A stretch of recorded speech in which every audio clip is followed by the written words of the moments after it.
Hop, assalomu alaykum o'rtoqlar, tushunibsizlar, charchamayapsizlarmi?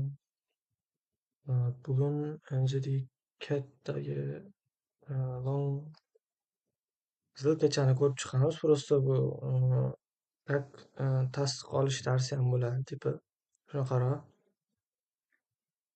Nimadir o'rgansanglar bo'ladi. Rekap. Hop, munosib boshladik. Juma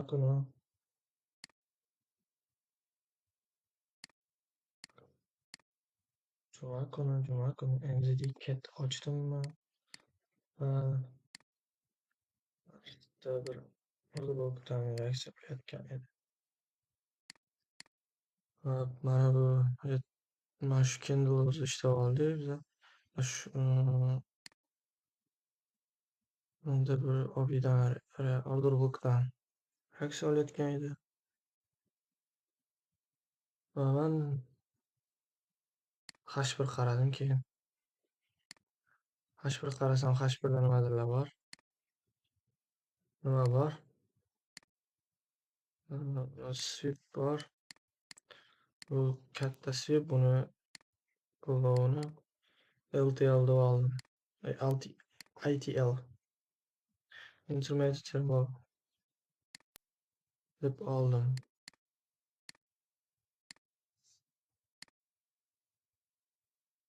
Buni esa long terminal. Hop, keyin уже narx tepaga ketayotgandi.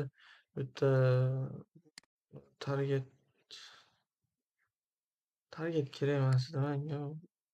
Просто 2 kere ishlamoqchi edim. Tasdiq bor, 2 kere kerak. Keyin уже ko'rganimda narx deydi. Mana bu H1 hali yopilmagan edi, adashmasam. H1da ITL bo'ldimi, ketdi. Endi 15 qaradi. Mana bu. Reaksiya olgan. Keyin M15 qaradim. M15 qaragandan keyin M15da nimani ko'rdim? Hop, mana bu ITL bo'ldi. M15da ham xuddi shunaqaroq holat bo'lgan yana. ITL, STL bo'lib yana bitta sweep bo'lgan. Va yana ITL bo'ldi. Hop, STL yana. Keyin nima qildim men? Sweepdan keyin MSS berdi yana. Mosmi chochmi o'sha. Короче. Shuni ko'rdim. Va narx FVga keldi. Buni ham kuzatdim, ko'rdim. O'zi aslida entry qilsa bo'lardi. Yorib o'tgandan keyin mana shu yerga kelgan. Entry qilib yuborsa bo'lardi. Stop. LTL ga qo'yib o'zinglar bilasizlar. Uchaverdi даже yurib bergan. Lekin men ko'proq tasdiq hozir aytmoqchi bo'lganim shu. Judayam ko'p, juda katta tasdiq bilan kirdim. M15da, H1da bo'lmasa. Bu tasdiq nima? Hop, ITLdan keyin STL. Yana bitta STL bo'ldi. Va shu STLdan kirsa bo'lardi, lekin men nima qildim? Men yana bitta STL kutdim va mana bu order blokdan reaksiya olishini kutdim narx.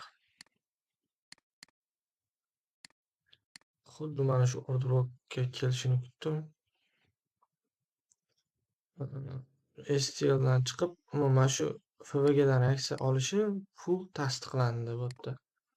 100% mana shu FVGdan ketyapti. Короче, mana shu FVGdan keyin order blok tashlab ketdi chiroyli. Keyin order blokka keldi, mana shu yerdan entry qilib yubordim.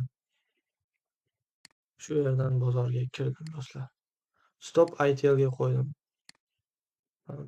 Faqat STL ga stop qo'yib bo'lmaydi bunaqa vaziyatda. Faqat stop doim ITL ga qo'yiladi. Hech qachon esingizdan chiqarmanglar.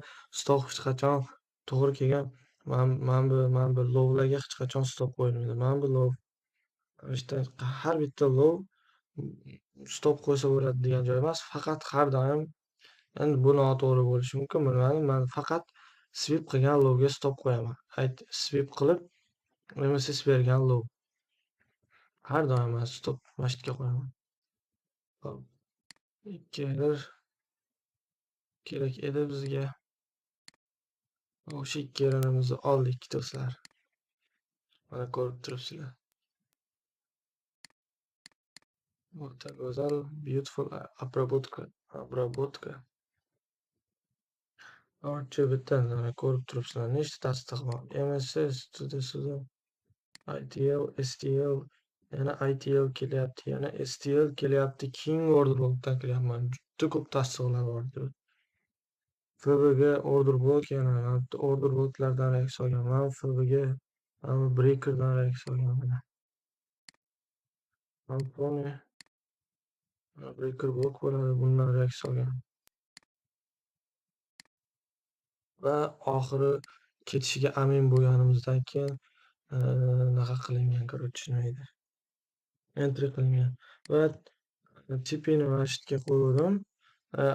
Atamaga 2 error har doim 2 errorda 80-90% yopib boraman. 80% 2 errorda yopib bordim. Man bu kelmay qoldi. Stop mana shu yerga qo'ydim.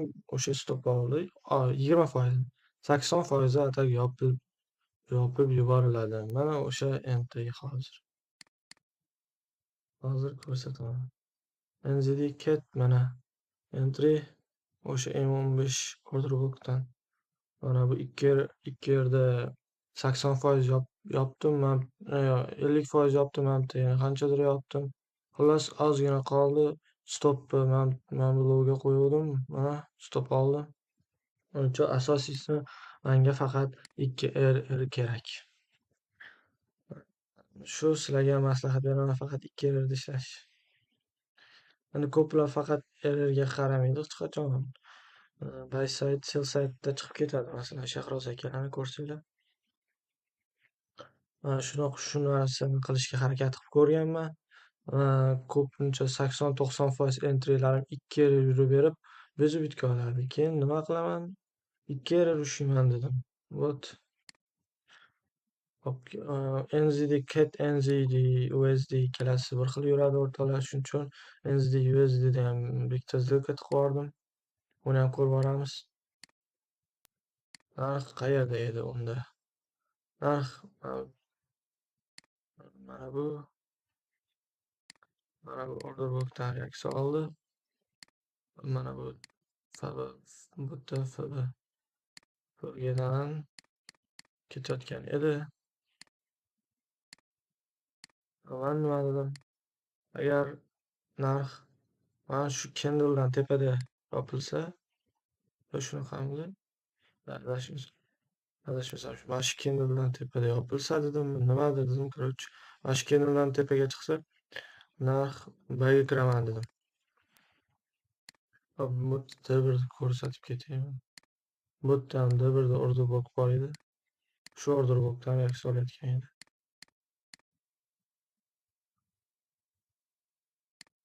Nima qildim?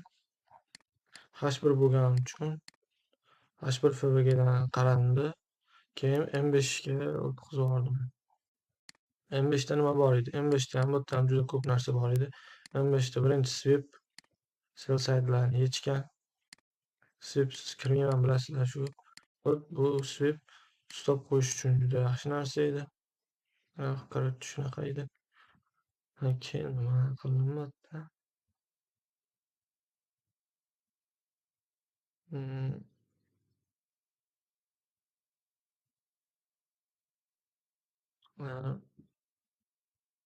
Keyin swip bo'ldim. Men LTL deb oldim. Long term low. Xullas, короче, low edi mana shu. Men chartni ochganimda narx mana shu deydi. Keyin nimani kutdim? Yana bitta STL kutdim, chunki ITL kutdim, chunki stop qo'yishga joy kerak. Stop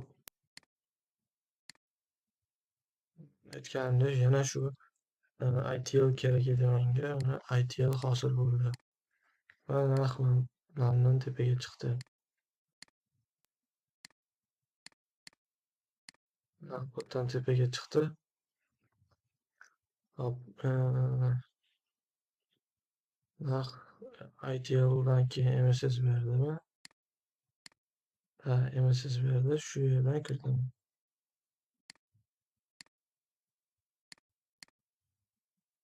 Chap tushunarli bo'lyapti degan umiddaman.